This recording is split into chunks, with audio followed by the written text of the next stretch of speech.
Olá, sejam todos bem-vindos. Meu nome é Antônio Ribeiro, sou especialista em treinamentos da EBSCO para o Brasil e queria agradecer a presença de todos vocês nesse webinar de hoje, que terá como tema acesso e descoberta de conteúdo, busca transparente, acesso neutro, relevância e experiência do usuário. Será apresentado por Michelangelo Viana, nosso gerente de inovação de Software as a Services da EBSCO para América Latina e Caribe.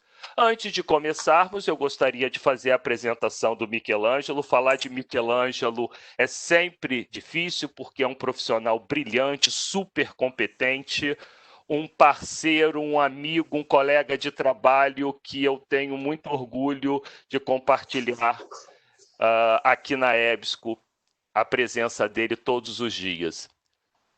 Michelangelo é técnico em processamentos de dados, ele é bacharel em biblioteconomia, as duas formações pela Universidade Federal do Rio Grande do Sul, e é também bacharel em administração de empresas com ênfase em análise de sistemas pela PUC do Rio Grande do Sul.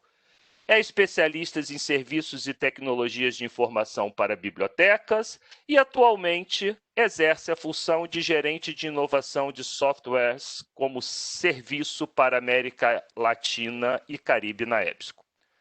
Michelangelo, em nome da EBSCO, agradeço muito a sua disponibilidade em realizar essa apresentação e compartilhar com todos nós os seus amplos conhecimentos. Eu tenho certeza de que serão momentos incríveis. Vamos, sem sombra de dúvidas, aprender muito com você nessa sessão. Então, é com você, meu querido. Obrigado, Everson. Everson. Tô com o Everson na cabeça, porque imagino que ele vai estar aqui também acompanhando a gente. Acabou de me falar que queria o link já para ingressar, por isso que eu estava lembrando o nome dele. Sim, ele está aqui, ele queria que eu colocasse no início da nossa sessão forró. Eu falei, não, o Michelangelo merece uma música mais tranquila para que a gente já entre no âmbito da tecnologia das bibliotecas. Mas eu vou ficar devendo forró para o Everson, nosso querido amigo que se encontra lá em Recife nesse momento. É com você, certo. Michelangelo. Obrigado. Obrigado, Antônio. Então, um prazer estar aqui com vocês de novo, falar um pouquinho sobre as inovações da EBSCO, sobre como a EBSCO está trabalhando em relação a esses conceitos. Então, a gente vai trabalhar mostrando para vocês um pouco do que a EBSCO está trabalhando em relação à descoberta e acesso a conteúdo, em relação, em primeiro lugar, estudos que a gente está fazendo, ou seja, a base do que a gente está fazendo, e também a entrega, ou seja, o que a gente está planejando agora já está sendo disponibilizado nos próximos meses. Então, é uma visão do futuro, o que a gente vai perceber hoje em relação, então, a soluções de tecnologia da EBSCO, especificamente em relação à inovação do EBSCO Discovery Service. Então, a gente vai fazer, ao longo da demonstração, também ao vivo, a explicação de cada um dos pontos, o que está sendo apresentado agora de novo para vocês. Então, é importante que vocês também agora vejam ele em primeiro lugar, tirem suas dúvidas e possam também acompanhar esse trabalho importante que a gente está fazendo em prol das bibliotecas no mundo inteiro. Então, só te pedir para me passar agora o papel de apresentador, Antônio, e aí eu já vou começar aqui a compartilhar minha tela para a nossa apresentação, ok? Vou sim. Deixa eu só compartilhar aqui. Opa, só um minutinho. Participantes. Só um minuto. Deixa eu achar aqui.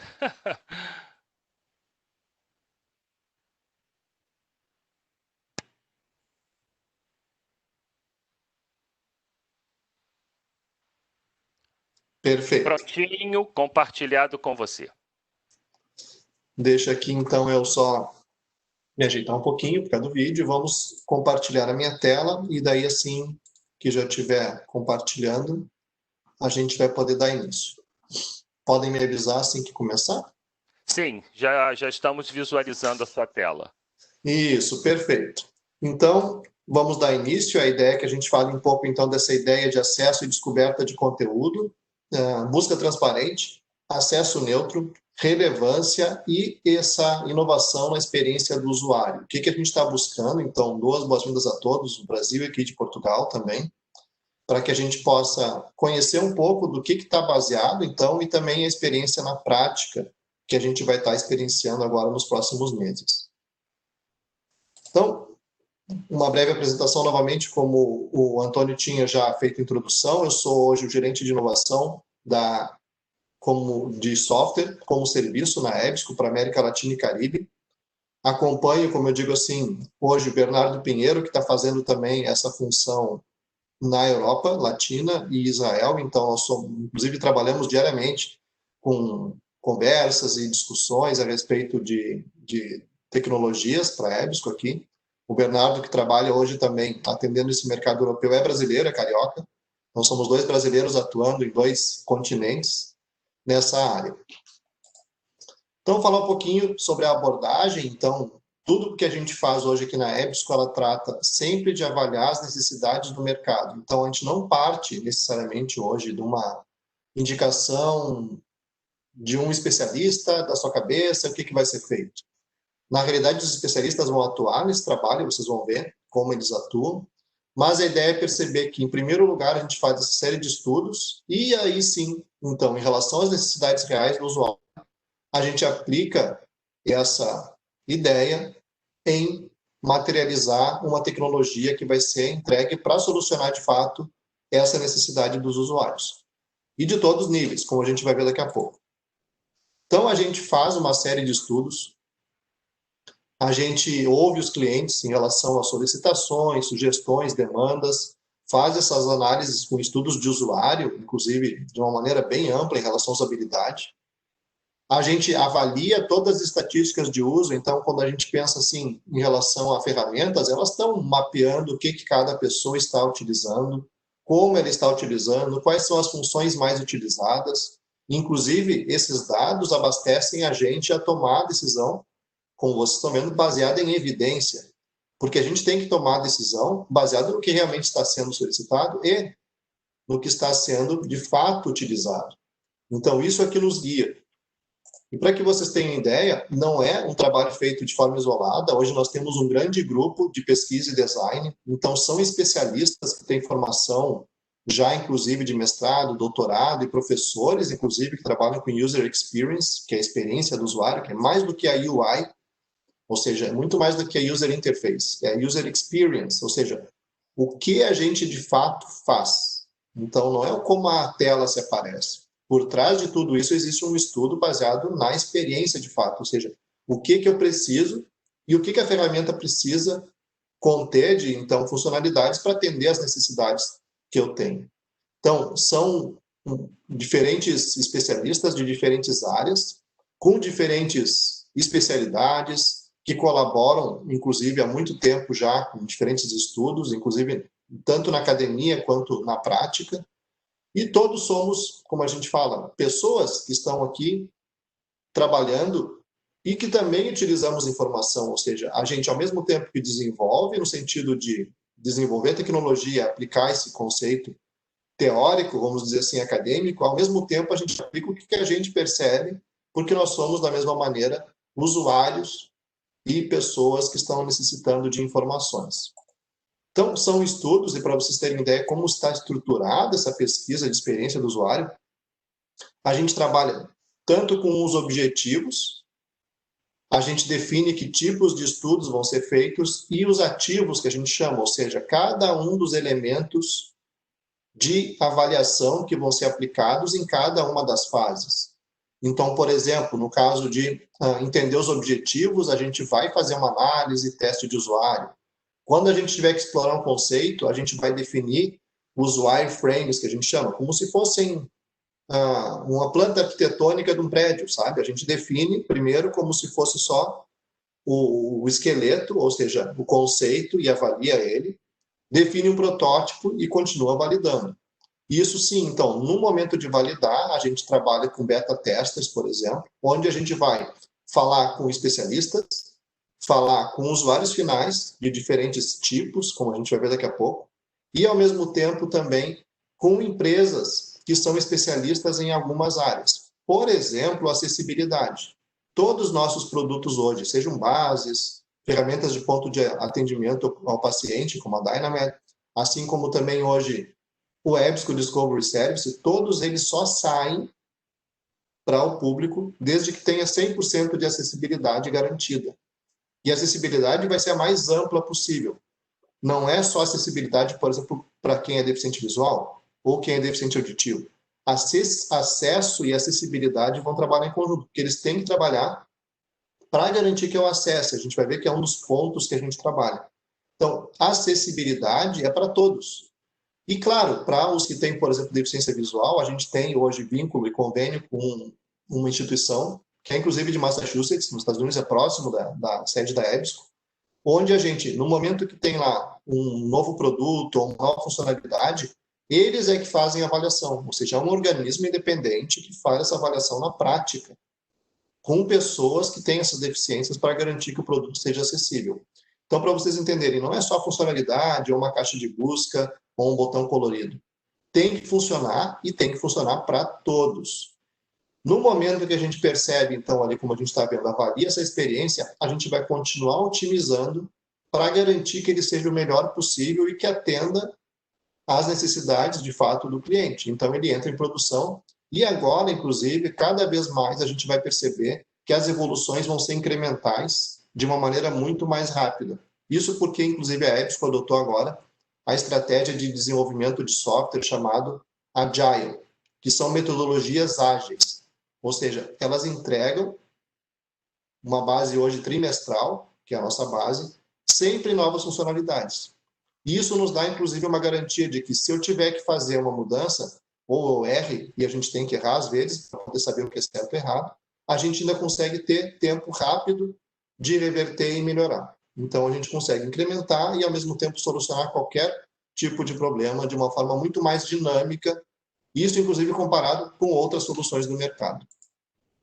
Então, para os testes, só para vocês terem uma ideia, a gente trabalha com as 3 personas ou perfis, onde a gente vai avaliar as necessidades individuais de cada um dos tipos. Porque eu sei que um aluno que é um estudante que está começando uma faculdade ou que está numa escola, porque a EBSCO tem também atendimento, por exemplo, a escolas, ele vai ser um usuário que ele tem a experiência das ferramentas de busca na internet, e ele quer um material que é indicado em sala de aula, ele começa a fazer uma exploração, mas ele está começando essa alfabetização, literacia da informação, ou seja, ganhando essa experiência que ele não tinha no colégio, na escola, ele agora vai conseguir incrementar o seu nível de pesquisa. Já a EMA, que seria aqui a figura da pessoa que já é um pesquisador, ou seja, já está lá como um aluno, pode ser universitário, que já tem agora uma prática muito mais avançada, já descobriu as bases de dados, já sabe usar o operador booleano, ela começa a desenvolver uma pesquisa mais aprofundada e, ao mesmo tempo, ela procura essas funcionalidades nas ferramentas. Para ela não basta agora só mais uma caixa de busca. Ela quer saber dos filtros, ela já quer saber quais são as ferramentas de citação e compartilhamento que a plataforma vai oferecer para ela. Da mesma maneira, a Paula, e aí seria o pesquisador sênior, ou seja, aquele doutor, o mestre que já tem a sua formação, que, como a gente fala, inclusive em capacitações, o Antônio até também agora é capacitador da EBSCO aqui para o Brasil, Nuno e a Sandra, Portugal, que a gente às vezes não tem tanta participação do pessoal da pós-graduação, ou que é doutorado, ou mestrado, justamente porque eles já têm esse conceito, essa preparação. Então, para eles, são hiperpontuais as necessidades, eles já têm uma facilidade maior de utilizar a ferramenta, mas, de novo, ao mesmo tempo, eles procuram funcionalidades muito avançadas. Por exemplo, exportar documentos para o Mendeley, para o Zotero. Eles querem, por exemplo, ter a capacidade de trabalhar em conjunto, gerenciar projetos, por exemplo, porque eles trabalham com projetos. Então, nesse sentido, a gente trabalha percebendo que a ferramenta de busca ela tem que atender todos e com a melhor qualidade para todos. Então, a ideia é pensar que em bibliotecas, hoje os pesquisadores eles trabalham com a ideia de esperar uma experiência. até uma parte ficou ali, espera numa experiência, ficou um pouquinho em espanhol. Moderna e inteligente. Mas para vocês perceberem que na prática, principalmente hoje para os millennials, para os nativos digitais, é a experiência que todos estão tendo. De busca, de navegação por uma interface moderna, como a do Netflix, descoberta e sugestões, como é o caso da Amazon, organização do conteúdo que é feito no Spotify, ou seja, os pesquisadores estão tendo essa experiência. Não significa que a gente vai replicar a experiência dessas plataformas nas nossas, da EBSCO, mas a gente vai utilizar os principais conceitos e as principais funcionalidades e aplicar essas funcionalidades que vão servir para as bibliotecas dentro das nossas ferramentas. Então, a gente também está olhando as melhores práticas do mercado em relação à web aberta, em relação a outras ferramentas, para poder oferecer, de novo, né, a melhor experiência possível para o usuário. E aí a gente vai perceber que sempre que a gente for fazer uma pesquisa e obter sucesso, e essa é a ideia da ferramenta, existe uma série de passos. E a ideia é que a ferramenta consiga, ao mesmo tempo, promover lá na ponta, como a gente vai ver, o uso da informação, mas que garanta o acompanhamento em todas essas fases. Desde a parte quando a gente pensa assim, eu tenho uma ideia, eu quero pesquisar sobre educação à distância, ensino remoto, marketing para bibliotecas, e eu posso ter, e essa é a ideia também das ferramentas hoje de busca, por exemplo, como autocompletar, que já vão me dar termos de busca que são usados na literatura. E por trás são vocabulários, são metadados, são tesauros que estão sendo utilizados para apoiar. A sugestão de um termo ela não é do Espírito Santo, como a gente brinca, não veio do espaço. É um trabalho feito por acadêmicos e que já trabalham, inclusive, nessa primeira fase, quando alguém tem uma ideia e quer fazer uma pesquisa sobre aquilo para ter documentos. Então, ele vai aplicar agora esses termos numa busca. Então, ele vai colocar os termos hoje, tradicionalmente, numa caixa de busca. A gente vai ver, inclusive, que a EBSCO agora está ampliando esse conceito para um mapa conceitual, que a gente vai ver daqui a pouco. E a gente consegue também ter, e essa é a grande diferencial, digo assim, hoje, inclusive da web aberta, a capacidade de filtrar esses resultados, ou seja, selecionar o que é mais relevante para mim desse universo. Já vão ser relevantes os primeiros resultados, a gente vai saber daqui a pouco como funciona na EBSCO isso, mas, ao mesmo tempo, a ferramenta tem que dar para mim a capacidade de eu definir o que eu quero. Se eu quero fazer uma busca exploratória, pode ser uma notícia, mas eu quero usar num trabalho, por exemplo, de pós-graduação, eu tenho que usar documentos revisados por pares. Como é que eu vejo isso? Como é que eu filtro isso na ferramenta? O Google me oferece isso? Duvido. Então, essa é a grande diferença quando a gente começa a perceber já o que as ferramentas oferecem em relação às abertas ou ferramentas que se dizem de busca de informação. No momento em que, então, eu acesso esse documento, eu vou poder trabalhar com o conteúdo. Não só textual, mas também pode ser gráfico, pode ser de vídeos. A EBSCO mesmo está incrementando cada vez mais a disponibilidade, inclusive a forma de visualização de vídeos nas suas plataformas. E aí a gente começa agora a entrar também no diferencial que ferramentas de busca não têm. Por quê? No momento que eu preciso compartilhar um documento, uma ferramenta me dá a opção, por exemplo, de salvar na nuvem, de enviar por e-mail para os alunos, por exemplo, se eu sou um professor, ou de copiar referência pronta, de exportar ela para um gestor de referências ou traduzir já o conteúdo em tempo real. A ideia é que, no final, esse caminho garanta que eu consiga aplicar essa informação que eu obtive na prática, seja para conhecer um conteúdo, porque eu só estou fazendo uma análise exploratória, que eu me capacite e obtenha citações que vão ser úteis para a minha produção intelectual, como eu digo, um trabalho acadêmico, uma tese, um artigo, um livro, que eu me abasteça como professor de informações que são atualizadas e relevantes para o ensino em sala de aula, e, ao mesmo tempo, trabalho prático. Dando um exemplo, se a gente tem um profissional que é hoje já corporativo, pode estar fazendo pesquisa na ferramenta de descoberta, ele está atuando na sua prática profissional. E, ao mesmo tempo, hoje um estudante, no futuro ele vai ser um profissional que vai atuar na sua área. E ele vai ter não só esse nível de experiência, como ele continuando ainda, digamos assim, utilizando ferramentas da EBSCO, manter essa experiência ao longo da sua vida. Grandes princípios. As ferramentas de busca, de uma maneira geral, e aí a descoberta, tem que garantir o acesso. Ele é o primeiro ponto. Por quê? Eu posso ter a melhor experiência de busca dentro da ferramenta, mas se eu não conseguir dar o acesso para o usuário, hoje, principalmente, por exemplo, remoto, não vai adiantar nada. Eu posso ter contratado uma série de conteúdos, mas se eu não garantir o link lá de acesso ou a autenticação remota, nada vai adiantar, nada do resto vai adiantar. Ou seja, não adianta eu oferecer a melhor experiência se eu não consigo fazer com que o usuário ingresse. E lembrando que o acesso, ele não é só a primeira vez. Entrar na plataforma não vai ser o suficiente. Por quê? Eu tenho que garantir que depois o acesso aos recursos que a descoberta indexou também estejam disponíveis para ele. Seja salvar um documento na nuvem, eu tenho que formar a autenticação da nuvem que ele precisa. Ele vai acessar um documento de uma plataforma parceira, como a I3E, ele tem que ter a capacidade de reconhecer o usuário como um membro daquela instituição para acessar o conteúdo que está indexado, ou seja, a gente indexa e dá o acesso ao documento. Na plataforma, ele também tem que conseguir acessar. Então, o acesso ele não é uma porta de entrada, ele é um caminho. Então, sempre lembrem disso. E tudo também está sendo pensado.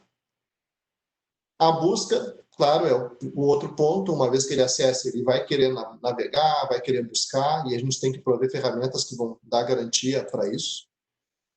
De novo, a opção de selecionar, porque de um universo a gente vai apresentar os relevantes primeiro para ele, mas ao mesmo tempo ele tem as suas necessidades e a gente tem que prover filtros e condições de que ele selecione o que de fato vai ser mais relevante para ele, para o estudo dele. E a ideia, claro, no final, ele tem a capacidade de usar esse conteúdo, seja acessar um documento, copiar um trecho, se ele quer só ir guardando, aplicando em projetos, que é uma novidade que a gente vai ver daqui a pouco. Então, ele tem que ter essa capacidade. Então, para vocês entenderem que é a base do trabalho que a EBSCO está fazendo. Não é simplesmente fazer uma interface nova. Mas, a ideia, assim, agora que vocês vejam que, ao longo agora dos próximos 12 meses, e de forma contínua, globalmente, todos os clientes e usuários dos produtos da EBSCO vão experimentar essas diferentes e novas melhorias. A gente está garantindo que toda essa transição para a adoção dessas novas interfaces requer um mínimo esforço de cada cliente. Então, a EBSCO, como vocês sabem, em todos os continentes atua com grandes equipes locais que vão permitir esse trabalho, esse esforço por parte da empresa para garantir o serviço, ou seja, vocês vão definir o que querem, como querem, e a gente vai fazer, como sempre é feito, para garantir a melhor experiência. Da mesma maneira, esse roteiro ele inclui, então, uma série de novas funcionalidades e capacidades que são baseadas nessas contribuições. Então, de novo, ainda que a gente faça aquela série de estudos de usuário que vocês viram, a gente vai continuar fazendo de forma permanente esses estudos para sempre evoluir com a ferramenta.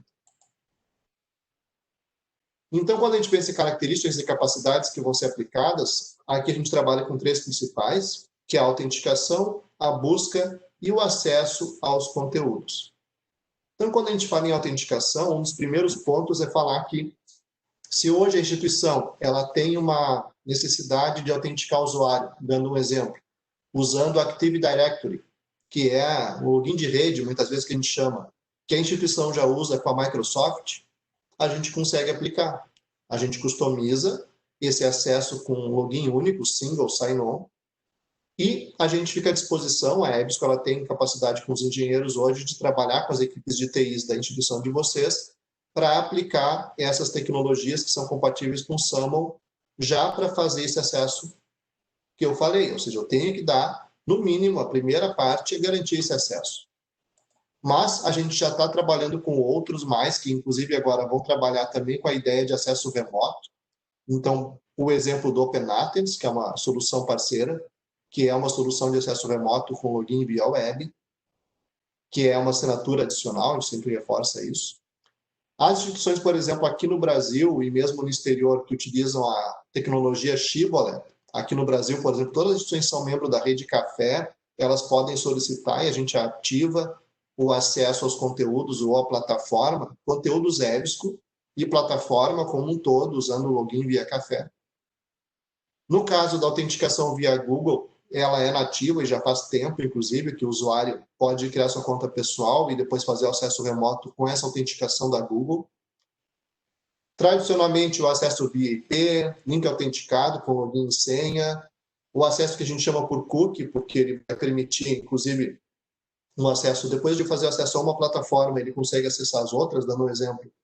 Ele acessou primeiro o EDS e quer acessar as bases. Uma vez que ele já tem acessado o EDS, basta clicar em search.ebscohost.com e ele acessa as bases também. Então, por trás tem um cookie, é como se fosse um trecho de código de um arquivo que fica no dispositivo, seja computador, celular ou tablet, e que informa para a EBSCO que o usuário já tem liberação de acesso. E, inclusive, também o HTTPS, que foi uma solicitação de clientes já há tempos, e que já estava até, inclusive, disponível para garantir o acesso criptografado a todas as transações e troca de informações. Outra melhoria que a gente está vendo aqui, que está sendo aplicada cada vez mais, é uma indexação enriquecida, ou seja, tanto nos serviços de busca de bases de dados, assim como na descoberta, são bilhões de registros. Então, a relevância ela tem que ser considerada o principal ponto para garantir que o usuário acesse o documento mais importante ou melhor para ele. Então, o nosso motor de busca ele é construído baseado de forma diferente a outros serviços de descoberta. Então, quando a gente faz essa indexação centralizada, que é o índice central de metadados, ele não só recebe os metadados que já são ricos, como a gente chama, detalhados dos clientes, dos fornecedores. Por exemplo, a APA nos envia 40 metadados, dando um exemplo, ou seja, garante que eu consiga fazer uma busca muito mais específica e garanta uma descrição bibliográfica mais precisa. Mas não é só isso. A gente enriquece os registros com vocabulários controlados para garantir que diferentes termos, por exemplo, que tenham o mesmo significado, possam ser recuperados independentemente do que o usuário ingressa. Então, a gente também trabalha com Enhanced Subject Precision, que é essa precisão de assunto melhorada, para proporcionar, inclusive, mais resultados na busca. Dando um exemplo, acrônimos, eu posso buscar por um acrônimo, ele me indica a busca em geral. A gente também está trabalhando hoje com o Enhanced Subject Precision baseada em linguagem natural e linguagem semântica. Então, inclusive, termos multilingües, são mais de 200 idiomas. Muitas vezes a gente procura, e está sendo melhorado a cada dia, o conceito em português, e ele me traz todos que têm a indexação em inglês, por exemplo. Então, algumas fontes que já estão hoje trabalhando na indexação, para que vocês percebam, é uma gama de tesauros de diferentes áreas, que vão estar, digamos assim, abastecendo essa tecnologia e essa busca mais precisa. Então, a gente trabalha com uma série de listas, e são aí, por trás de todas essas listas, vocabulários e tesauros, profissionais especializados que estão mantendo, porque uma lista ela não pode ser uma lista estática, ela é dinâmica. Então, todos os dias, por exemplo, a gente vê evoluções em todas elas. Mesh é um exemplo, Medical Subject Headings já tem a versão de 2020, que vai incluir, por exemplo, o COVID, como um termo do vocabulário, onde eu posso recuperar agora de forma unificada em todas as bases. E estão vindo novidades. Novas fontes estão sendo incluídas na indexação. Inclusive, até uma ótima informação para todos nós aqui, que o português Mesh é uma das fontes que está sendo incluída também na recuperação. No Brasil mesmo aqui, a gente conhece em Portugal, deve ser usado também, que é o DEX, que seria antigamente o equivalente ao Mesh, pelos escritores em ciências da saúde, mas existe o português Mesh e ele está sendo aplicado junto com outros de outros idiomas. Então, para a gente entender que é uma ação com impacto global para a melhoria nessa indexação. E a gente vai entrar agora na ideia de falar em relevância, porque tudo isso, como a gente está vendo, em relação à tecnologia, estudos de usabilidade, fontes de metadados e de temas, ou seja, os vocabulários e os assuntos, vão garantir a relevância, sempre. Então, essa é a ideia. O documento ele tem que ser relevante e todos os dias novos documentos vão ser agregados e o índice vai sendo reconstruído e garantido essa relevância de forma permanente.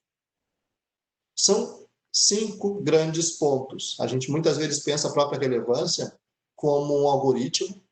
O algoritmo é um deles. O algoritmo, ele está, digamos assim, como um dos elementos para garantir principalmente essa parte inicial. Mas hoje, a frequência dos termos é o principal elemento, ou seja, quanto mais termos tiver nos metadados, eu digitei energia solar, quanto mais vezes aparecer energia solar, mais relevante é o documento. Só para vocês terem uma ideia, hoje o Google só tem isso. Ele só consegue descobrir a maior quantidade de termos que tem um texto, inclusive, porque ele só tem título e texto. Ele não tem metadados. Aí é que a gente entra. Por quê? A gente consegue atribuir peso em cada campo. Porque um assunto, um termo que está lá como um termo do assunto, ele é muito mais relevante se ele tiver perdido no texto. Eu sei que alguém foi lá e atribuiu aquele tema, fez uma indexação, uma descrição temática e disse, olha, esse documento trata de energia solar. Então eu sei que ele é muito mais relevante. Da mesma maneira, um resultado exato, ou seja, eu estou digitando um título, que eu já sei que é um título no documento que existe, um artigo, um livro, ele tem que ser trazido para cima porque ele é um resultado exato. Então eu quero aquele documento. Eu não quero que ele fique perdido em outras páginas de resultado, eu quero que ele seja o primeiro a ser exibido. O mapeamento de conceitos, ele trabalha no sentido de mostrar que hoje, se eu tenho um termo que numa base pode ser tratado de uma maneira, mas em outra base com um outro conceito, mas eles são equivalentes, eu tenho que trazer os dois resultados. Então, eu não fico preso exatamente ao termo, mas por trás ao conceito. E também a gente vê aqui os atributos, ou seja, os atributos eles vão servir, nesse caso aqui, para nos mostrar quais são, por exemplo, diferenciadores que podem garantir que um documento que possa ter a mesma relevância seja apresentado um pouco antes ou um pouco depois. Por exemplo, quantidade de palavras no texto. Um texto que tenha uma página e um texto que tenha 20 páginas. Um texto com 20 páginas é muito mais rico, ele tem mais relevância, então é um atributo. Da mesma maneira, se ele é revisado ou não por pares. E a própria data de publicação. No momento do desempate, a própria data acaba servindo para que a gente consiga também usar a recência como um elemento de relevância junto. Então, a ideia é mostrar que a EBSCO ela hoje trabalha com esses 3 grandes grupos, que é metadados, os tesauros, que trabalham, então, em conjunto com os metadados, de maneira a enriquecer esses metadados, e o algoritmo que vai estar por trás. O algoritmo da EBSCO, ele tem uma página, inclusive, aberta, se vocês quiserem acessar com essas mesmas informações. Então, frequência dos termos, o peso dos campos, nessa ordem que a gente está mostrando aqui. Então, ele garante que os termos, quando ocorrem como assunto, título, palavra-chave, vão ser muito mais relevantes no momento da relevância do que a presença como um resumo ou texto. Os resultados exatos, então, na ordem específica, um mapeamento para conceitos, diferentes bases, e os atributos que vocês estão vendo aqui que vão fazer essa valoração do peso. Então, a EBSCO é hipertransparente em dizer isso e vai garantir não só a relevância, como um outro aspecto hiper importante que a gente muitas vezes vê em outras bases, que é a neutralidade. Não existe nenhum viés, ou seja, busco no Google. Qual é o principal fator hoje do Google, por exemplo, de relevância para mostrar um resultado antes? Esse ele é pago. Imaginem que hoje a gente está se baseando em resultados patrocinados, mas eles são necessariamente os mais relevantes? Para EBSCO, estão vendo, né? Assunto sempre vai ser levado em consideração de uma maneira neutra. Não importa que seja nas nossas bases, nas bases de acesso aberto, nas bases de outros editores, o mais relevante vai estar primeiro sempre. Evoluindo agora em mudanças do que a gente já consegue perceber, eu vou adiantar o mapa aqui para que vocês consigam ver aqui qual é a ideia dele, como ele está estabelecido, e depois a gente vai ver na prática, em funcionamento. O mapa conceitual, então, agora é a evolução das maneiras ou formas de busca. Porque, tradicionalmente, todas as ferramentas, quando a gente pensava, quando começaram catálogos online, ferramentas de internet, descoberta, usam texto. eu tenho que me basear em listas e acessar baseado em listas. Foi assim desde os catálogos impressos com as fichas que a gente tinha que ficar lá navegando, né, ou percorrendo o índice, como a gente chamava. Mas o mapa ele traz agora um conceito de uma busca moderna e nova, com, digamos assim, dois grandes pilares. O primeiro deles é a ideia de uma busca visual e com relacionamentos semânticos. Porque quando a gente trabalha, por exemplo, com tesauro, eu sei que tem termos superiores, termos inferiores ou relacionados. Mas se tem, por exemplo, um termo que tem uma relação ou relacionamento intrínseco ou mesmo indireto, seja um, seja outro, por que eu não posso ter acesso a essa lista e basear a minha busca nisso também? Então, aí que está o mapa de conceitos. Ele vai gerar relações ou conexões entre diferentes campos de estudo, trazendo essa camada semântica e a linguagem natural. A gente trabalha com linguagem natural e a ideia é ter mais de 200 idiomas por trás para fazer essa busca com a linguagem natural e, dessa maneira, possibilitar aprendizagem e descoberta que eu não teria de outra forma. Eu posso ser um estudante inicial que quero fazer uma exploração num conceito novo, porque eu não conheço. Mas, da mesma maneira, até um pós-doutor, quando ele está precisando fazer uma investigação nova dentro de uma área correlata, da mesma maneira, esse tipo de mapa vai servir para ele. Então, ele é uma alternativa para organizar e visualizar resultados de forma visual, vai trazer essas novas correlações entre tópicos e mostrar algumas relações que hoje estariam ocultas para a gente, tanto dentro quanto fora do conceito. Então, daqui a pouco a gente vai ver lá na prática, mas só para vocês entenderem que é visual e semântica, com linguagem natural.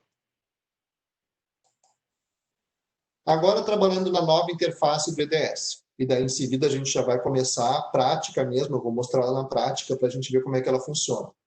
A ideia que está hoje, quando a gente fala em nova interface, por trás, lembrem disso, o motor é o mesmo. As configurações, inclusive, vão ser as mesmas. Se eu estou buscando 15 bases de dados, o meu catálogo, repositório, uma base de acesso aberto, bases da EBSCO, bases da Springer, vai ser a mesma configuração. Isso não vai mudar, ou seja, o que está por trás, é o motor de busca, vai ser o mesmo. O que que muda? Vão mudar agora informações, o design de interface e funcionalidades. Então, lembre, o motor é o mesmo, novos designs, novas funcionalidades. A ideia é trazer um design hoje, então, limpo e moderno. E já adianto para vocês, vai ser aplicado também no EBSCOhost. O EBSCOhost também vai ter essa mesma modernização. Está começando o PDDS, vai passar para o EBSCOhost para todas as plataformas da EBSCO. Então, a ideia é mostrar esses recursos e capacidades que otimizem a experiência para cada recurso e para cada usuário, em todas as fases, do acessar, ao buscar, selecionar e usar o conteúdo. Então, ele está sendo aplicado de uma maneira prática. Então, a ideia é mostrar para vocês aqui a plataforma e mostrar que hoje então já tem essa funcionalidade sendo desenvolvida e algumas funcionalidades que vão garantir esse uso. Ela tem já esse visual hoje diferente aqui, onde a gente está percebendo que tem uma clareza maior de detalhes, acesso a conteúdos de uma maneira hoje muito mais simples e fácil na interface. E é isso, como a gente falou, baseado em estudos e baseado também em experiência com outras plataformas. O que ela traz de uma grande novidade, que eu vou mostrar para vocês aqui também, daqui a pouco, é a ideia de gerenciar projetos. Por quê? Então, só para vocês terem uma ideia também o quanto é hoje de evolução de funcionalidade que a ferramenta traz, porque, de uma maneira geral, a gente sempre organizou as nossas coisas.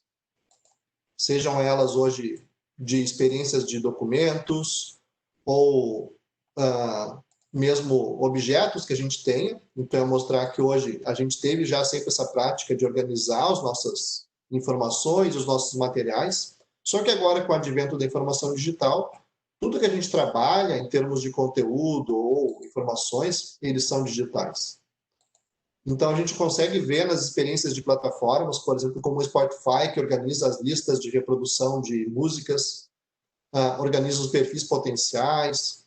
A gente consegue ver, por exemplo, ferramentas mesmo aqui profissionais, como o Confluence, que cria espaços de trabalho e atividades. Então, a gente trabalha agora justamente nessa ideia de projetos. Então, a gente vai ver não só as mudanças básicas, como a gente chama, acesso, pesquisa e uso, assim como também agora na organização. Então, agora eu vou fazer a demonstração e mostrar para vocês como está organizado. Aqui só para vocês verem ao fundo é Porto Alegre, Parque da Redenção. Então, só confirmando aqui, já está aqui agora pronta e a gente vai fazer a demonstração. Essa aqui já é a nova interface e, inclusive, a gente sabe que tem algumas ainda expressões que continuam ainda em inglês, mas vocês estão vendo aqui, ó, meu painel, ferramentas de pesquisa, busca, então ela já está sendo de forma nativa definida para trabalhar nesse idioma. Então, ele vai usar, inclusive, a configuração do idioma da instituição. Se hoje, por exemplo, então tiver um usuário, um professor, um pesquisador em Portugal, ele vai mostrar a interface em português de Portugal. Se tiver no Brasil, em português brasileiro. Se tiver no Chile, em espanhol latino-americano. Então, a interface hoje, ela vai estar funcionando de forma automática com o idioma do navegador do usuário. Aqui a gente já está vendo que eu estou identificado, vocês estão vendo? Então, ele vai ter capacidade ainda de fazer o uso de forma anônima, se ele quiser. Então, ele pode usar o perfil, como a gente chama, que é o perfil anônimo, sem se identificar. Mas o que vai acontecer, então, nesse caso? Quando ele tiver o perfil anônimo, para ele, por exemplo, ele não vai ter um painel específico para ele trabalhar, que a gente vai ver que é uma mudança que aparece agora, que seria essa ideia onde vão estar os projetos, que é a evolução da pasta, que é o painel. Mas ele vai continuar podendo utilizar da mesma maneira.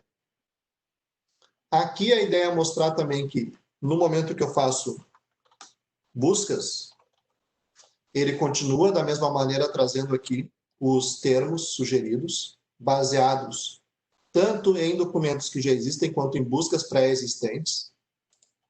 E eu posso, de uma maneira mais simples hoje, obter já todos esses conteúdos. Então, como eu mostrei para vocês, mesmo eu buscando hoje em português, ele reconhece que eu estou tentando fazer uma busca com um conceito em inglês. É parte da evolução também dos vocabulários e Enhanced Subject Precision. Eu vejo, por exemplo, agora que eu tenho documentos que ele está trazendo, ele me indica que são revisados por pares, de uma maneira mais simples, então eu consigo já fazer essa especificação aqui, ele marca com esse símbolo aqui, com esse check mark amarelo, para eu poder fazer o acesso. Hoje, todos os assuntos que estejam discriminados em uma obra vão ser links para novas pesquisas já na lista de resultados, então já é uma grande novidade e facilita, por exemplo, no momento que eu acessei um documento e eu quero fazer uma nova busca, já ter essa informação. Vocês perceberam aqui que aparece também agora o gostei, então eu consigo curtir documentos para indicar que eu tenho eles como favoritos. Então eu já consigo usar esse conceito novo, que é a ideia de curtir. E imaginem que agora eu preciso usar esse documento, eu quero usar esse livro, eu quero citar esse livro, eu quero adicionar um projeto, eu quero compartilhar com alguém. As principais funcionalidades baseadas, então, em estudos de usabilidade e estatísticas nos mostraram que são as principais funcionalidades que os usuários precisam. E elas foram colocadas hoje aqui já na lista de resultados para um acesso imediato. Então, se eu quero hoje copiar a referência de um trabalho, eu consigo, de uma maneira simples, fazer esse trabalho aqui. Então, ele vai trabalhar aqui, só para você verem uma ideia, tanto no caso de documentos, de livros, artigos, e não importa qual é a base, então ele está trazendo aqui de diferentes fontes de informação, onde eu consigo fazer o acesso de uma maneira imediata a o documento e também copiar a citação dele. Hoje, as citações elas estão as mesmas que a gente tem hoje nas plataformas, no caso da BNT aqui no Brasil, ou outras fontes de outras normas, como da APA, Chicago, MLA, Vancouver. Então, a gente consegue, de uma maneira bem simples, selecionar e já copiar para a área de transferência. Já está copiado, já poderia colar no meu trabalho de maneira imediata. Assim como exportar as referências em diferentes formatos.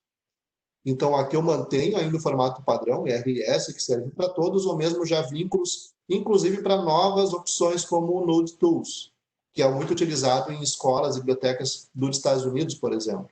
Então, à medida que a gente percebe que novos formatos são solicitados, a gente vai agregando aqui de maneira já planejada. Da mesma maneira, o que acontece aqui agora é que os diferentes documentos, quando tem mais de um formato, a gente vai poder mostrá-los aqui. Então, achei esse documento da RAI Online. Eu tenho a versão PDF, mas eu também tenho ele na plataforma. Então, a gente agora unificou as diferentes formas de acesso aos documentos aqui. Sejam eles, por exemplo, documentos aqui EPUB, PDF, ou em outras plataformas, que é o caso do DDS, ele vai respeitar a mesma funcionalidade. Então, por exemplo, livros tem o EPUB ou o download do livro.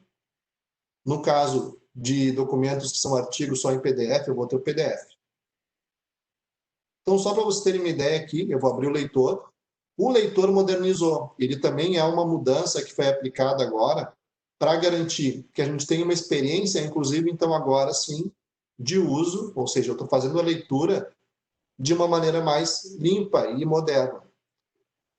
Então, aquela parte que estaria aqui, ó, como vocês lembravam que tinha, por padrão, as ferramentas, elas não estão mais. Tudo veio aqui para cima, mantendo, inclusive, a iconografia.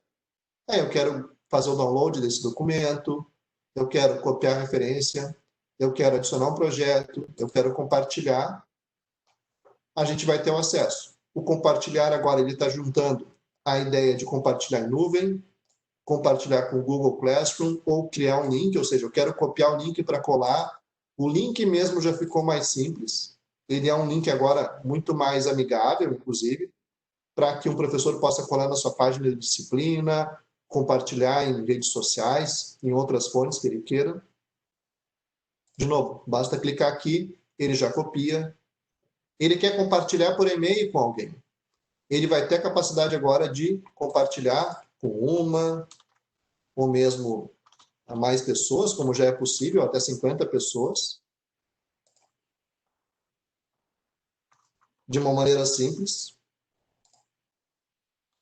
E vejo que agora, cada vez mais, a plataforma começa a nos dar indicações positivas, ou seja, olha, deu certo, teu e-mail foi enviado de uma maneira agora bem clara, mas sem ser tão, assim, forte, como às vezes vem dizer, erro, erro. Não. Se for uma situação positiva, ele vai dizer que foi positiva, vai marcar em verde. Se for negativa, porque eu quero fazer uma ação e eu não preenchi um dado aqui, ó, ele vai dar uma informação para mim dizendo que deu um problema, de uma maneira simples, orientando o usuário a como proceder. Isso é parte da usabilidade também. Voltando para a lista de resultados, eu vou mostrar para vocês também a organização dos registros, que ficou muito mais agora precisa. Então, eu quero acessar um documento, eu consigo ter um detalhe muito mais agora simples de observar em relação a metadados. Como vocês estão vendo agora, ficou de uma maneira assim, hiper mais limpa, assim, organizada, mas sem deixar nenhuma informação de fora. Ou seja, eu tenho aqui o resumo, tipo de documento, idioma, os assuntos para fazer uma nova busca de uma maneira bem simples. Mas, Michelangelo, eu fiz uma busca por energia solar e me trouxe aqui 200 mil documentos. Cadê o filtro? O filtro agora passou aqui para o lado direito, então ele acessa na própria caixa de busca. No momento que eu tenho interesse, eu ativo a tela de filtros, onde eu vou poder determinar alguns filtros, como eu já faço hoje. Eu vou poder filtrar por data de publicação, de maneira pré-definida ou personalizada, caso eu queira. Eu posso ter acesso aos demais filtros, como assunto, por exemplo, agora, inclusive tendo mais capacidade de ordenar essas listas, ou seja, eu quero ordenar por frequência, ou frequência inversa, ou alfabético, de uma maneira muito mais simples. Então, eu consigo definir agora quais são os temas que mais me interessam,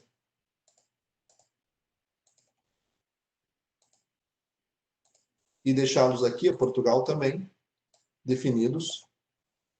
Idioma, então todos os filtros que a gente tem hoje dentro de uma instituição, sejam elas, por exemplo, filtros que se aplicam, por exemplo, à coleção da biblioteca, no caso de quem tem o catálogo junto, também não está disponíveis aqui. E aqui para vocês verem, tipo de fonte se manteve, então a ideia da busca integrada com todas as fontes, e também os diferentes provedores de conteúdo, ou seja, mantém a mesma experiência que já tem no EDS hoje, de pesquisar nas diferentes fontes, eu vou ordenar aqui alfabético também. Então a gente tem as bases de dados da EBSCO, bases de dados de outros conteúdos, como Credo, CAB Abstracts, conteúdos de acesso aberto, livros eletrônicos e inclusive o catálogo da biblioteca. Daqui a pouco a gente vai mostrar também uma busca que vai mostrar também como funciona a exibição de documentos do catálogo. Aplico esses filtros. No momento que eu aplico agora ações aqui, ele muda para mim lá o ícone indicando com aquela bolinha que eu tenho 7 filtros aplicados. Então, eu consigo monitorar essa busca sabendo que tem filtros aplicados a ela. Então, agora, por exemplo, eu quero de novo filtrar, eu posso continuar filtrando. Então, agora eu sei que eu quero só livros eletrônicos. Então, eu consigo filtrar só por um tipo específico, porque eu quero agora até mostrar para vocês como é o acesso agora a e-books. O e-book ele traz uma novidade, não só a respeito agora da forma de acesso ser mais simples, como no momento em que eu estou acessando o registro detalhado, clicando no título ou em detalhes, eu vejo o sumário de uma maneira mais simples aqui do lado direito. Eu vejo também quais são as informações que o editor tem em relação a permissões desse livro. Por exemplo, nesse caso dessa demonstração, é uma conta que tem lá uma compra que foi de 3 exemplares simultâneos, não é ilimitado. Então, indica isso que eu tenho 3 cópias.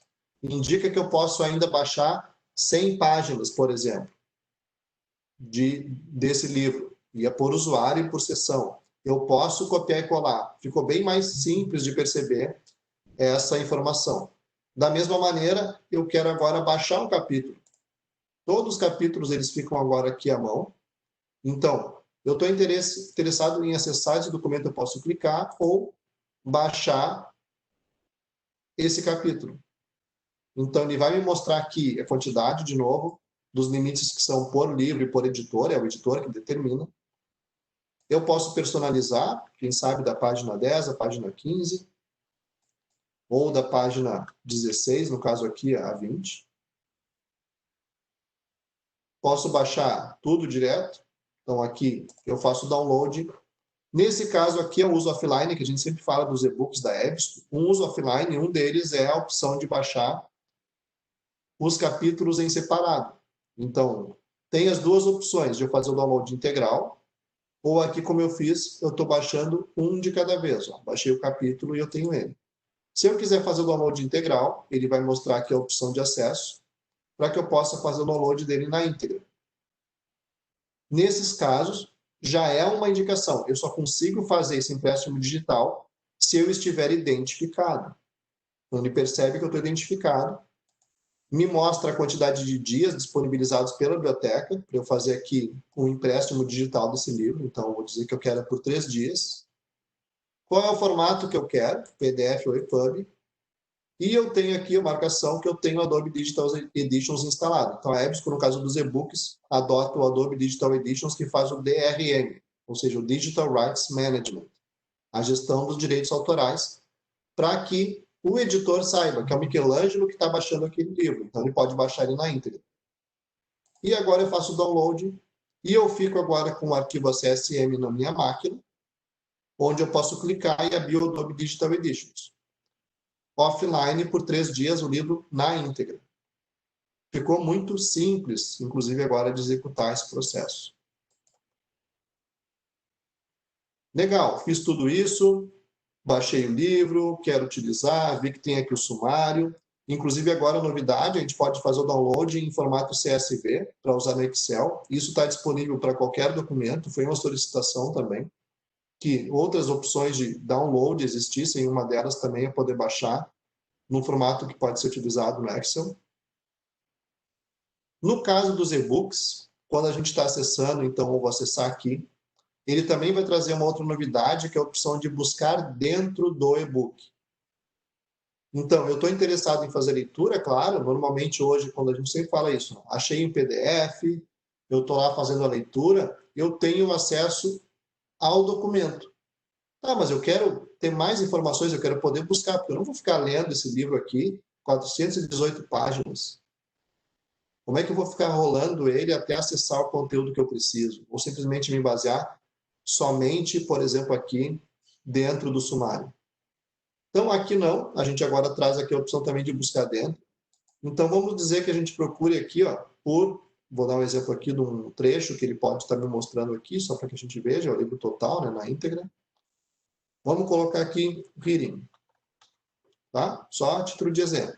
Ele não só vai indicar as ocorrências, como ele marca dentro do documento, agora como novidade, onde está o trecho onde tem aquele conceito que a gente está buscando, aquela palavra ou aquela expressão. E fica de forma bem simples já, prático, para a gente copie, faça lá, cole no nosso trabalho, faça tradução, então fica tudo muito, muito prático de utilizar.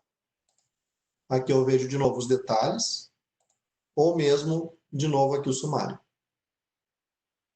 Então, os leitores, tanto de livros quanto de artigos, ficaram muito mais simples e mais fáceis de utilizar. No meu ponto de vista, sim, foi uma grande mudança em relação à abordagem de uso da plataforma. Interessante, fizemos todas essas buscas. Eu quero agora acessar os conteúdos, eu vi que tem a capacidade de buscá-los. Vou fazer aqui um exercício para a gente mostrar aqui também documentos que são documentos da biblioteca, como é que eles são apresentados. No caso dos EDS, dos EBSCO Discovery Services, que tenham documentos que são da coleção da biblioteca, eles também vão continuar apresentando a informação dos exemplares em tempo real. Então, aqui a gente está indicando Folio Demo Catalog, ou seja, eu tenho documentos aqui que são catalogados, no caso aqui no Folio, mas podem ser em qualquer sistema que hoje tem essa compatibilidade. No momento em que o exemplar estiver sendo exibido aqui, vai ser uma informação dos documentos agora catalogados na biblioteca. O metadado vai ser apresentado e aqui em tempo real ele indica, olha, esse livro do Gabriel Garcia Marques, que tu tem no teu catálogo, lá na estante, está emprestado até tal dia, até o dia 21 de outubro. Ele é da biblioteca X, número de chamada tal. Para cada um deles. Se tiver disponível, ele marca ali em verdinho, está disponível. Se tiver mais de um exemplar, todas as vezes que tiver mais de um exemplar, ele também vai mostrar isso. Então, vamos buscar aqui algum que seja específico, que eu sei que tenha mais de um exemplar. Ele vai mostrar a lista completa dos exemplares, e essa é uma informação que hoje o Folio, inclusive diferente de outros sistemas, faz em tempo real. Ó. Então está aqui, ó, 3 exemplares, ele mostrou os 3. Se for emprestado e tiver emprestado, ele vai avisar aqui para o usuário que está emprestado, isso em tempo real.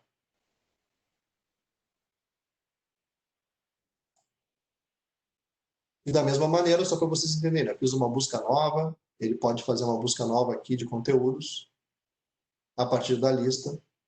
Vejam que aqui ele, inclusive, trouxe um tópico que é o próprio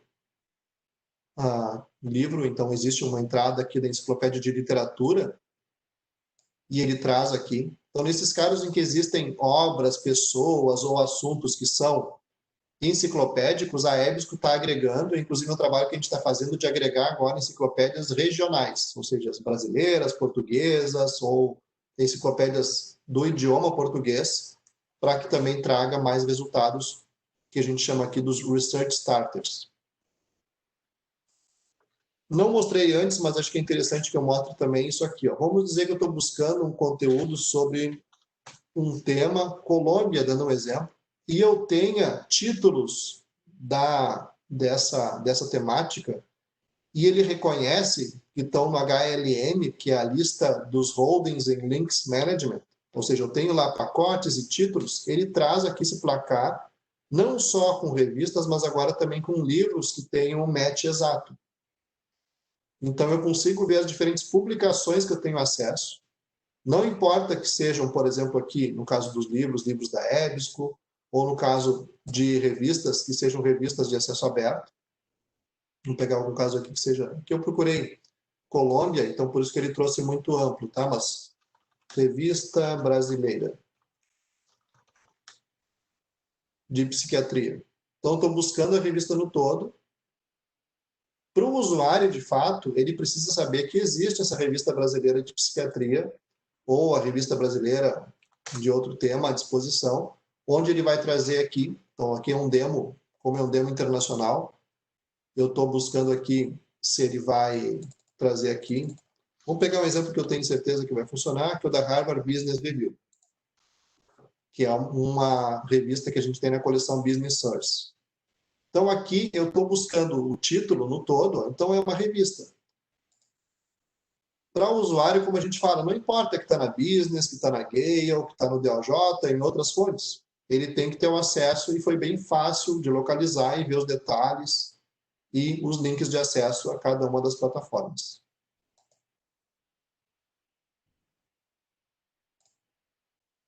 E agora sim, eu vou falar sobre o mapa de conceitos. Imaginem que eu fiz a busca sobre Colômbia e eu preciso agora explorar mais sobre Colômbia. Viu? Agora mostrou, inclusive, publicações, informações sobre o país Colômbia, e-books, que tem a palavra Colômbia, mas eu quero explorar mais. Então, a gente vai poder clicar diretamente aqui no Desmapa de Conceitos, baseado naquela expressão de busca que a gente fez, ele vai acionar um mapa de conceitos para me mostrar todos os relacionamentos semânticos disponíveis a partir desse termo. Então, isso justamente é o que vai falar, e eu digo agora assim, no momento de avaliação, quando a gente pensa no conceito de descoberta, uma descoberta, de fato, inclusive, de novos conceitos, de novos conteúdos. Sempre ele vai mostrar essa primeira caixa para fazer diferenciação, porque eu poderia estar querendo fazer uma busca sobre Colômbia, mas a Colômbia americana, ou aqui o que eles chamam de Colombian American, Columbus, ou cultura colombiana ou país. Não, eu quero o país Colômbia. Perfeito.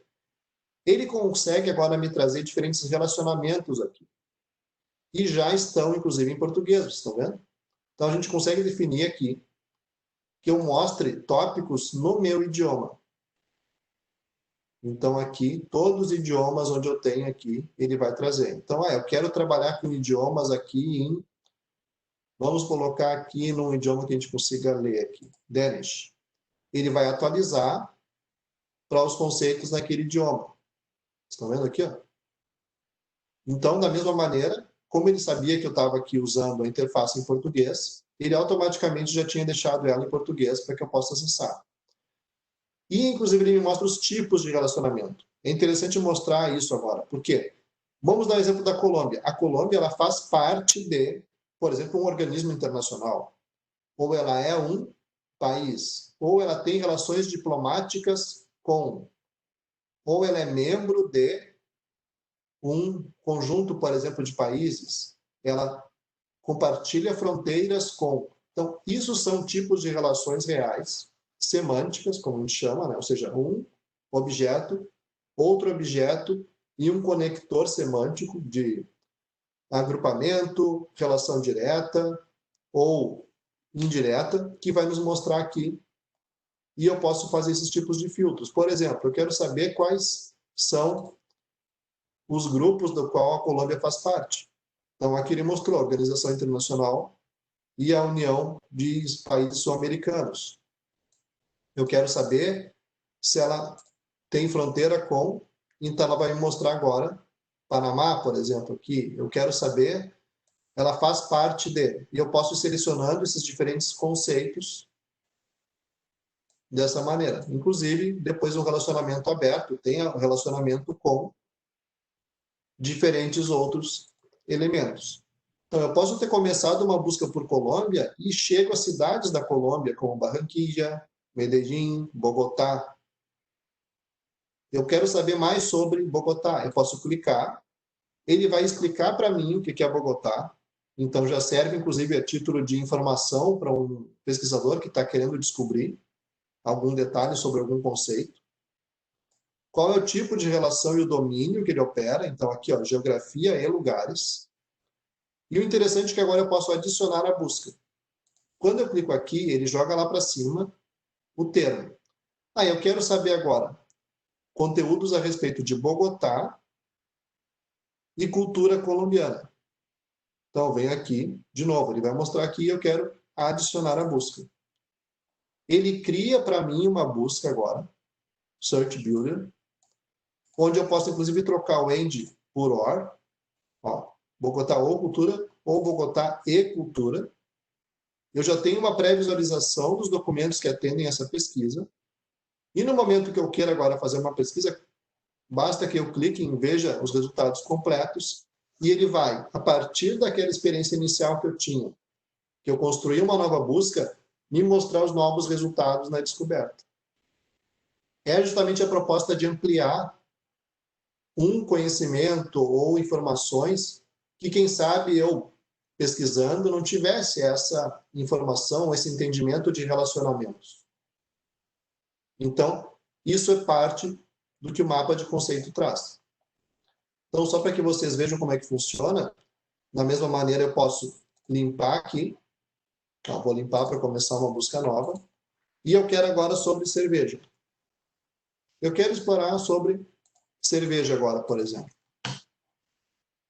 Vamos fazer como funciona por aqui. Cerveja. Eu posso ter feito a busca geral aqui. E aí, de novo, no momento em que ele traz resultados para mim sobre o que é cerveja, conteúdo sobre cerveja, eu posso clicar em mapa de conceito, mesmo tendo pesquisado no meu idioma. Então, vejam como é que ele funciona. Ele pensa de maneira multilingüe para que ele me traga agora resultados e relacionamentos e novos termos de pesquisa semânticos, mesmo pesquisando nesse outro idioma. Ele não fica restrito ao idioma, por exemplo, de vocabulários, como se fosse o caso aqui. Aqui eu acho que a gente tem que fazer uma nova pesquisa e é por isso que ele não deva ter feito. Vamos começar de novo. Eu imagino que vai aparecer o placar aqui. E agora ele vai mostrar para a gente aqui. Vamos tentar de novo. Deixa eu fazer um exemplo aqui com a cerveja, que eu me lembro que eu tinha feito e isso já estava... Como aqui a gente está trabalhando com a demo, pode ter acontecido essa indicação. Vejam que eu falei da cerveja, beer, ó. E agora sim o mapa de conceitos ele vai trazer. O Antônio está comentando que o pessoal está fazendo um ajuste no sistema. Como eu uso a plataforma de demonstração, então vejam que agora deu certo. Eu estou buscando aqui, ó. Ele me trouxe, por exemplo, tipos de cerveja.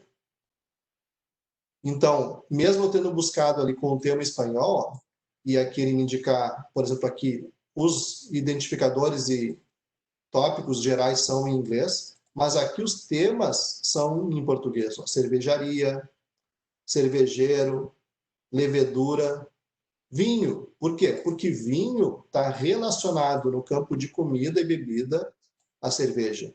Ele não é necessariamente um tipo de cerveja, mas ele tem relação porque ambos são bebidas alcoólicas, por exemplo. E o interessante é que agora eu poderia começar uma nova busca aqui no Explore Topic sobre vinho. Ou seja, eu parti da cerveja, eu fui para o vinho e eu consigo agora explorar pesquisas novas baseadas em vinho. Então, eu consigo ver o Prosecco, eu consigo ver vinho orgânico, vinho branco, vinho da madeira, onde eu consigo aqui, ó, adicionar a busca. E eu quero relações de vinho da madeira e vinho de fruta. E fazer uma busca nova. Vocês viram, mesmo partindo de um conceito que daqui a pouco nem era o que eu imaginava, porque eu comecei com cerveja, eu fui para o vinho e dessa busca eu consegui explorar novos conceitos e trazer novos resultados. Basicamente vai ser mais fácil depois de acessar o conteúdo, dizer que eu gostei, começar a compartilhar, ou aqui agora adicionar ao projeto. Quero ficar com esse livro, aqui é um livro em português, que fala sobre vinho, gastronomia, aqui na EBSCO. O que vai acontecer agora? No momento que eu clico aqui em adicionar ao projeto, ele permite que eu escolha um projeto pré-determinado, que eu já tenha criado aqui, que é a ideia justamente de mostrar isso, que podem ser artigos, pode ser um trabalho final do curso, pode ser um professor que está preparando uma aula. Então, ele pode criar um novo projeto também daqui, e ele vai permitir que eu dê agora um nome para esse projeto. Por exemplo, aula de gastronomia. Vinhos. Tá? Para quando eu tenho que fazer esse projeto. Então, ele me abre um calendário onde eu posso definir aqui que eu preciso definir o conteúdo que vai ser utilizado nessa aula de gastronomia até o dia 6 de novembro. Então, eu vou colocar aqui, selecionar livros e artigos para os alunos de gastronomia. E eu crio um projeto. Ao mesmo tempo que ele vai me indicar que o projeto foi criado, ele também vai me confirmar agora que foi adicionado um novo documento a esse projeto. Então, de novo, eu posso continuar agora, por exemplo, filtrando, porque eu quero só documentos online para os meus alunos. Ele vai fazer uma busca agora dentro desse novo conceito que eu partilho, inclusive lá do mapa de conceitos, vai começar a me trazer mais conteúdos. E eu posso ir adicionando esse projeto agora, que nesse caso é um projeto, eu chamei ele de projeto, mas é uma aula. Se é um aluno, por exemplo, que está escrevendo o seu TCC, o projeto dele vai ser o TCC. Se é um pesquisador, o projeto pode ser um artigo. Então, essa é a proposta de ele também agora incrementar com os projetos. Onde é que a gente vê agora tudo isso? Que a gente já vai, então, chegando para o final, é mostrar aqui, ó, meu painel. Tem uma bolinha azul para indicar que eu já tenho coisas guardadas nesse painel. O painel agora vai ser, o que eu digo assim, essa mudança de foco. Se normalmente as ferramentas de pesquisa, elas têm o foco centrado nos documentos, agora o foco ele passa a ser a pessoa. Porque o painel, ele trabalha com projetos da pessoa, com itens que a pessoa curtiu, ou seja, eu gostei, com documentos que eu busquei, com buscas que eu realizei. Todas as buscas recentes, ó, vocês estão vendo, ficam guardadas para sempre. Claro, desde que eu esteja identificado, e essa é a proposta quando a gente fala disso, né? Se eu ficar anônimo, fizer buscas, isso vai sumir quando eu fechar o navegador. Mas no momento em que eu tiver identificado, mesmo buscas que eu fiz em outros momentos vão ficar aqui registradas para que eu possa acessar. Então, eu tenho buscas, voltando aqui à visão geral, eu vou ter os projetos e os itens que eu gostei. Eu posso ver em separado, então, eu quero ver quais são os projetos que eu tenho ativos hoje, os prazos para a conclusão de cada um. Aqui um exemplo, um estudo inicial para um hospital. Pode ser um estudo, pode ser um trabalho final, um artigo, não importa. Eu vou poder editar esse projeto ou excluir, porque eu não estou mais trabalhando nele. Eu posso acessar esse projeto e ver hoje quais são os documentos que eu guardei para trabalhar dentro desse projeto. Podem ser projetos que eu gosto ou projetos que eu só adicionei ao projeto. Não necessariamente o que eu gostei eu preciso ter adicionado no projeto.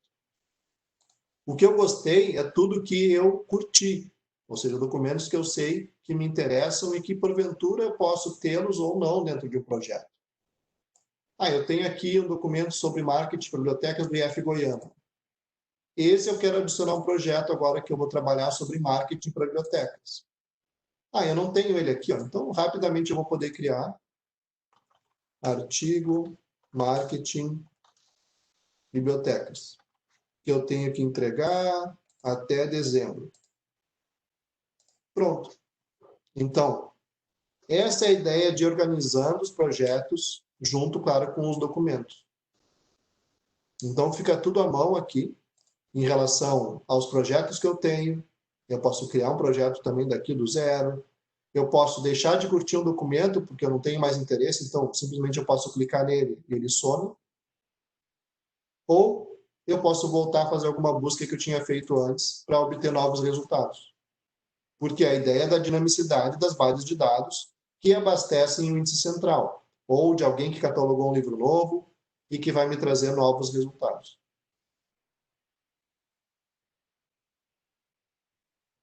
Então a gente chega ao fim.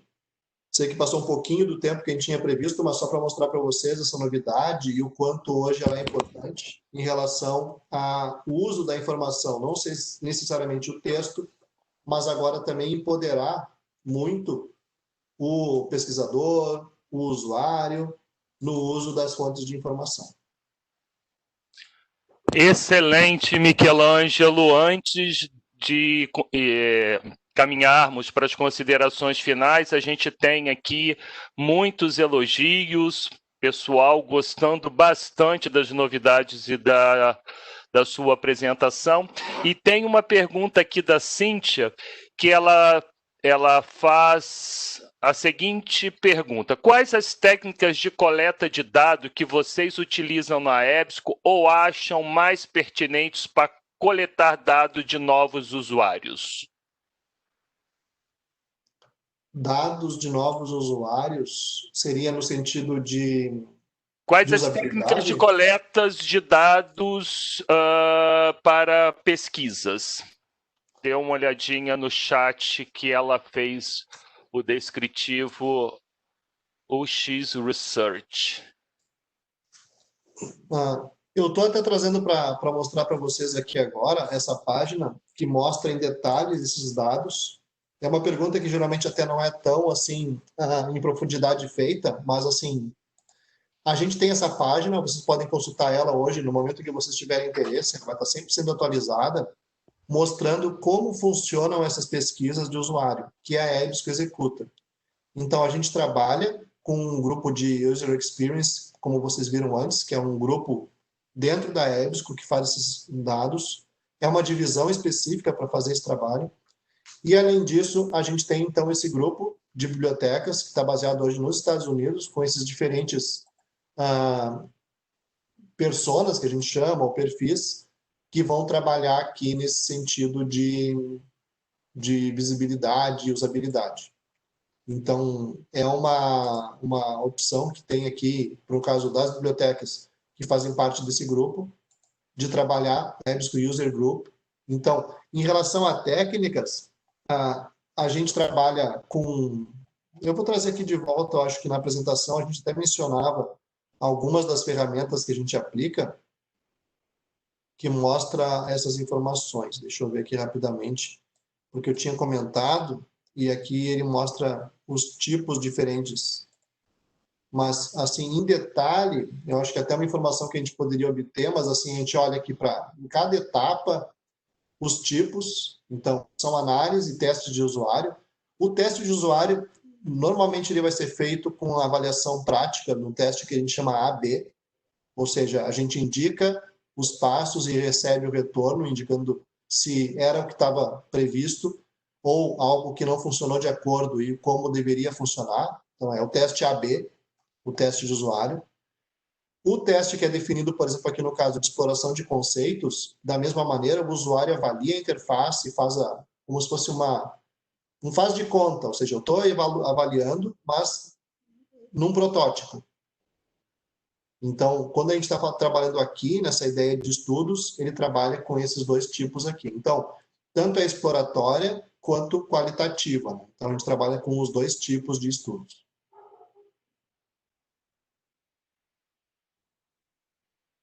Acho que eu respondi, mas, assim, pode também entrar em contato, a gente pode aprofundar com o pessoal específico da equipe e obter até mais detalhes. Ótimo, Michelangelo. E temos muitos elogios aqui. A Cíntia nos informa que foi esclarecedor, sim, as suas considerações sobre a pergunta dela. E caminhando já para o final, né? Eu vou voltar aqui com o compartilhamento Ok. da minha tela aqui. Deixa eu puxar aqui a bolinha para mim, passar a bola para mim novamente. Vou Perfeito. compartilhar aqui para que a gente possa para o final e fazer as considerações, né? A sua apresentação foi simplesmente excelente. Foi muito bom a gente conhecer as soluções de tecnologias, os resultados relevantes e como é bom, né, a gente saber e conhecer o empenho da EBSCO em trazer soluções tecnológicas para atender as demandas das instituições e dos usuários. Eu, particularmente, fiquei muito impressionado, fiquei encantado com as novas tecnologias e como é bom a gente saber que as decisões, né, os serviços feitos são a partir da experiência de usabilidade, que são mapeadas pelos especialistas nos assuntos, né? Saber o quanto a EBSCO investe, não só na tecnologia, mas também em profissionais capacitados para poder estar fazendo esse trabalho. Sem falar da preocupação com a acessibilidade, isso ficou muito nítido na sua apresentação, a qualidade em atender todos os níveis de usuário, aquela parte onde você mostra essa preocupação dos usuários mais básicos que estão começando as suas buscas, as suas pesquisas, quanto os usuários mais avançados, né? Então, isso tudo foi muito bem apresentado e exemplificado por você. E, sem falar da nova plataforma, né, do novo IDS, que está simplesmente fantástico. Com certeza estamos atentos e ansiosos, Michelangelo, esperando as novidades da Épicos para os próximos meses. Foram muitas melhorias e eu tenho certeza que a EBSCO não vai parar por aí. Antes da gente encaminhar, então, para finalizar, eu quero convidar todos vocês para participarem dos próximos webinars. Na tela de vocês tem a agenda. Já temos na próxima terça-feira mais uma sessão, mais uma apresentação. E eu espero encontrar todos vocês, eu e meu colega de Portugal, o Nuno, que vai fazer esta apresentação. E, nesse momento, agradecer a vocês, participantes, pelas perguntas, pelos elogios, terem tirado o tempo, né, para assistir o nosso webinar. Tenho certeza que vocês acharam, como eu achei, a sessão incrível, informativa, envolvente, e esperamos contar com a presença de todos nos próximos. Brasil e Portugal juntos nesse webinar. Michelangelo, deixo você também para suas considerações finais, para os seus agradecimentos e retorno, então, com a nossa música, atendendo ao Everson e a todos que estão aqui com um forró para a gente encerrar a nossa sessão de hoje. Não, só queria agradecer a todos. Obrigado pela presença dos brasileiros, portugueses e todo mundo, para que a gente possa ter tido essa ideia do que está vindo por aí e as novidades. Fico à disposição também, claro. Qualquer dúvida que vocês tenham a respeito agora das soluções da EBSCO, tanto da parte de pesquisa, usabilidade, ou mesmo na prática. Se a instituição de vocês tiver também interesse de fazer alguma demonstração específica nova, mesmo agora do novo EDS, para toda a equipe, por exemplo, podem contar conosco. Vai ser feito, por exemplo, também aqui por mim, no Brasil, ou pelo Bernardo, em Portugal. É o Bernardo que atende a região da Europa Latina, então ele que vai fazer também com vocês. Sintam-se à vontade para isso. E lembrando a questão de acessibilidade, voltando ali uma tela rapidinho, Antônio, o Everson vai falar daqui a uns dias, vai ter um seminário específico que o Everson vai fazer, interessantíssimo sobre esses aspectos de acessibilidade que a EBSCO usa nos seus estudos. Vai ser, então, dia 5 de novembro. Vai ser uma apresentação que é imperdível. Recomendo a todos vocês que participem em específico sobre esse conceito de acessibilidade. Obrigado a todos, então. Tenham uma excelente manhã aqui no Brasil, logo almoço aqui, um excelente final de tarde em Portugal. Fiquem bem. Um abraço. Muito obrigado, Michelangelo. Muito obrigado a todos e até a próxima.